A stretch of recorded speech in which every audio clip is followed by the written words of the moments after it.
This is section 9.2, experimental probability. Our objective today is to find experimental probability and use simulation. We have one new vocab word, experimental probability, which is probability based on experimental data or observations. So the probability of an event equals the number of times an event actually occurs over the total number of trials. So we attempt 16 free throws in a basketball game. Here are our results. A 0 means miss, a 1 means make. What is the experimental probability of making a free throw? The probability of making a free throw. We count up how many makes we have, which is 1, 2, 3, 4, 5, 6, 7, 8. Out of my 16 free throws, my experimental probability is 1/2. Try this one. In 60 coin tosses, 25 are tails. Find the experimental probability of getting tails. And how does this compare to the theoretical probability? So for this one, the probability of tails equals the number of times we got it, 25, out of total trials, which was 60. And this simplifies. We divide both by 5, we get 5/12.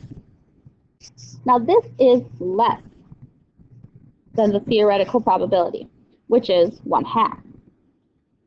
The reason it's less is because real life isn't perfect. So a bicycle company checks a random sample of bikes. The results are shown. If the trend continues, what is the best prediction of the number of defective bikes in a batch of 1,300? We're going to use a proportion. We put defective bikes, which is 12, out of bikes tested, 400, equals how many defective bikes out of 1,300.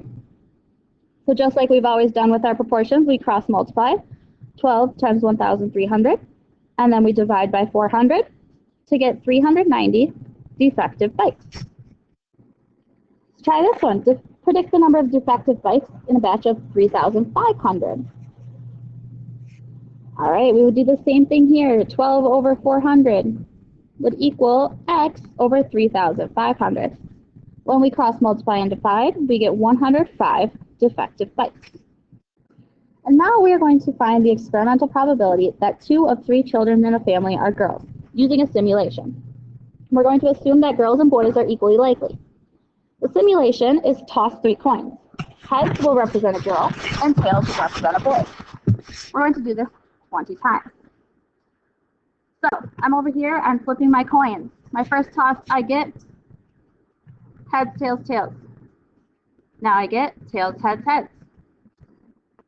Tails, heads, heads. Tails, heads, heads. Tails, tails, tails. Just so you know, I am actually doing this on a separate device. I'm doing a fake coin toss. All right, now I get tails, tails, heads. Tails, tails, heads. Heads, heads, heads. Heads, heads, heads. Heads, heads, tails. Heads, tails, heads. Heads, heads, heads. Heads, heads, tails. Heads, tails, heads. Heads, heads, heads. Tails, heads, tails. Head, head, head. Heads, heads, heads. Heads, heads, heads. And tails, tails, heads. Now I need to find the probability that 2 of the 3 are girls.